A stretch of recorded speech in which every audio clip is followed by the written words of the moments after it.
We are here at the Marbella Golf Club, where I have the pleasure of talking to Her Majesty's British Ambassador to Spain, Simon Manley, about the effects of Brexit to British businesses and citizens in Spain. Ambassador, many British citizens living in Spain are concerned that after the UK leaves the EU, they will lose their existing rights that they enjoy. What do you have to say to them to allay their fears? I understand the concerns that British citizens have here living in Spain. We're obviously living through a period of uncertainty. I think the first thing to say is nothing has changed as of now. So I think the message that I try to convey, and indeed the Spanish government, national and regional, tries to convey, is a message of tranquility. Nothing's going to change now, nothing's going to change during the process of negotiation which will ensue once we've written our Article 50 letter before the end of March. So for a period of 2 years or so, nothing's going to change. And we'll, of course, work with our European partners to try and ensure that we get the best deal possible for Brits living here in Spain. And indeed, we've said, Prime Minister has said, and I'll say again, that we're ready to do a deal right now, right here, today, this afternoon, even here in Marbella, with our European partners to recognise the rights of European citizens living in the UK and British citizens living in the other member states of the European Union. Do you believe that British citizens living in Spain will continue to enjoy access to Spanish healthcare and that their pensions will be maintained at the same level as pensioners in the UK after Brexit? I recognise the concerns that Brits living here in Spain have about healthcare, have about pensions. We've been trying to capture in the course of our conversations with expats and expat groups here in Spain the concerns that they have, to understand those concerns and to offer to London our best sense of what the issues are for Brits living here in Spain. I very much hope, of course, that their rights to healthcare and pensions will be safeguarded. We have to see. It's a negotiation. It's not just for the UK to decide. We can come up with whatever position we want, but we have to then negotiate that with the European Union, and the European Union has to decide its position among the 27 member states. There is concern that British citizens will end up paying more Spanish inheritance tax and non-resident income tax on Spanish property. What would you say to those British citizens? Of course, we've just entered into a new tax agreement with Spain, bilateral tax agreement, which provides clarity on some points as it is of now. Because again, we don't quite know what's going to be at the end of the process. I think the big thing I always say about tax is, for goodness sake, have a look at what it says on the government.uk websites about tax. And if you're unsure, consult a specialist. It's a really important issue and you don't want to be caught out in the wrong. There has been talk that in order to live in Spain or to visit Spain, visa system will be required. Do you anticipate such a system being implemented? Look, I think both Spain and the UK have a real interest in ensuring that people are able to visit, study and work in each other's countries. We have something like 9,000 young Spaniards studying in our universities. We have 130,000 Spaniards living in the UK. We have more than 300,000 Brits living here. We had almost 18 million British tourists here in Spain last year, contributing over 1.5% of Spanish GDP, almost as much as Spain earned in terms of exports of goods to the UK last year. So that matters enormously to both countries, and I very much hope that travel between our two countries will continue to be easy and hassle-free for everybody concerned. What other changes do you envisage for British citizens living in Spain after Brexit? To be honest, we don't yet know. And I think we have to be honest about the fact we don't have answers to many of the detailed questions that people have. I think it's really important that people, whether they be individuals here living in Spain or businesses, whether they be Spanish businesses doing business with or investing in the UK, or British businesses exporting to or investing in Spain, that they come and talk to us. My commitment to people, whether they be Brits living here or businesses, is that we'll listen to their concerns, we'll translate those concerns to our colleagues in London, and we'll ensure that those concerns are reflected in the negotiating positions that we have with our European partners. We know things are not going to be the same at the end of this process. We are leaving the European Union. We have said that we recognise, given the position of our European partners, that if we want to have a national migration policy, if we want to decide for ourselves who is going to enter and leave the United Kingdom, then we can't be a member of the single market. We've said there's going to have to be changes to the customs union arrangement that we have currently as a member of the European Union if we want to negotiate free trade agreements with states like the United States or China or Australia or New Zealand. We recognise those realities of the European political context in which we're working. So things will be different. What we don't know right now, and I don't want to give either false promise or false hope, is what exactly the situation will be at the end of this process. But we want to have as full and constructive a relationship with the European Union as possible. We want to have as free a flow of business between our two countries as possible. We want to ensure that people who want to go and study in each other's countries, work in each other's countries, are free and able to do so. How do you think British businesses invested in Spain will be affected after Brexit? What about Spanish businesses investing in the UK? The first thing to say is that we have the most extraordinary commercial relationship between our two countries. 46 billion euro commercial relationship, 46 billion euros in bilateral trade of goods and services each year. The UK, the principal European destination for Spanish investment overseas. The UK, the third largest investor in Spain. Hundreds of thousands of jobs in each other's countries dependent upon it. Some of, whether you're looking at British airports, telecommunications or our banks, Spanish firms play a vital role in our economy, and we're really proud of the role they play.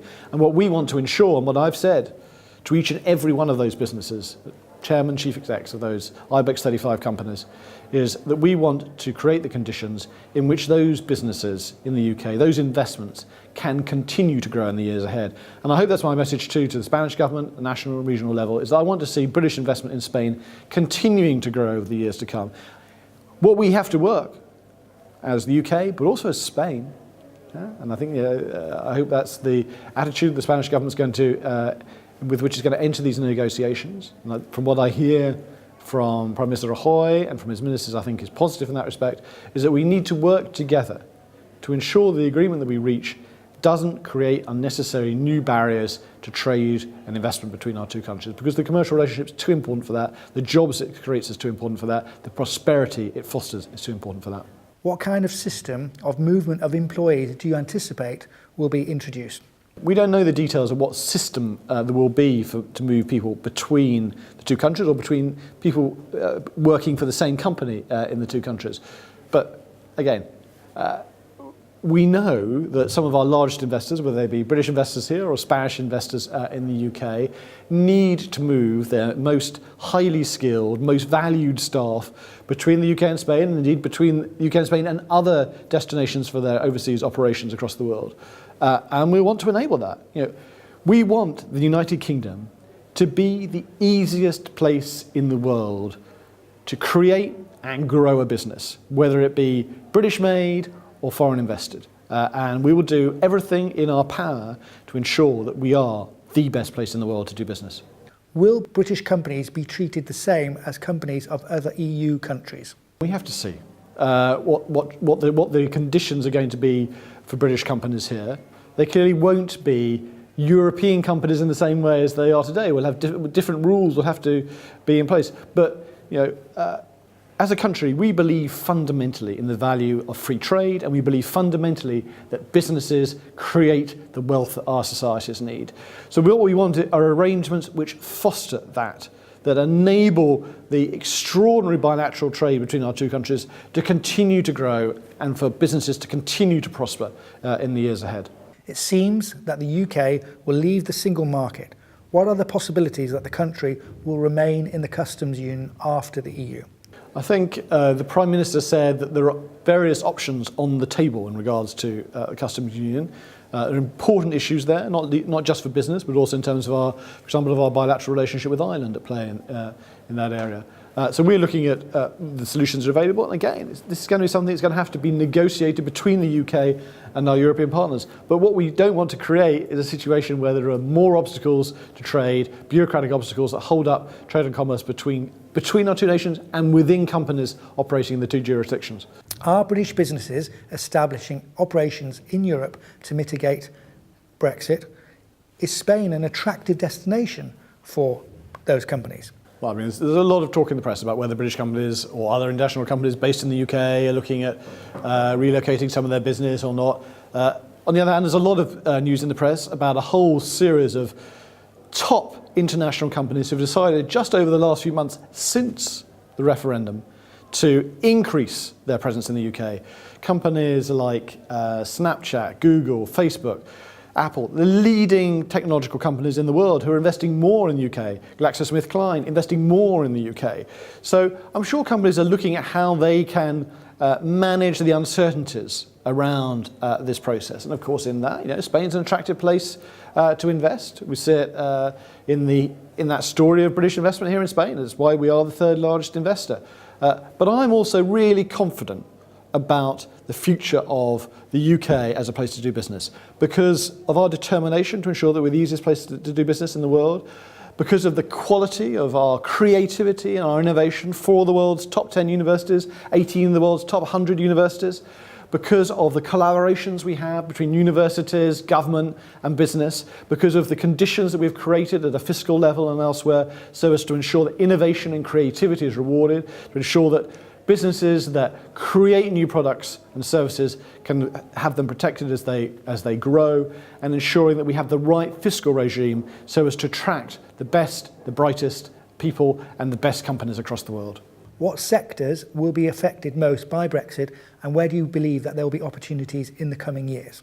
I think sectors are going to be affected by Brexit in different sorts of ways. Of course, again, it depends upon the outcome of the negotiations, but I suppose it's fair to say that those sectors which are most concerned by the current uncertainties are those which have the most sophisticated supply chains. And I think it's really important that the governments of the European Union and the negotiators for the two sides recognise the complexities of those supply chains and work to ensure that we can maintain the competitiveness not just of British business or Spanish business, because these are European businesses.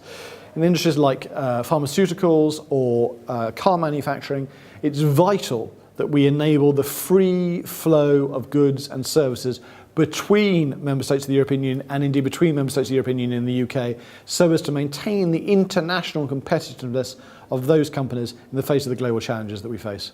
We don't have the luxury of erecting new barriers to trade. Do you envisage that the British tourist will spend more or less this year in Spain?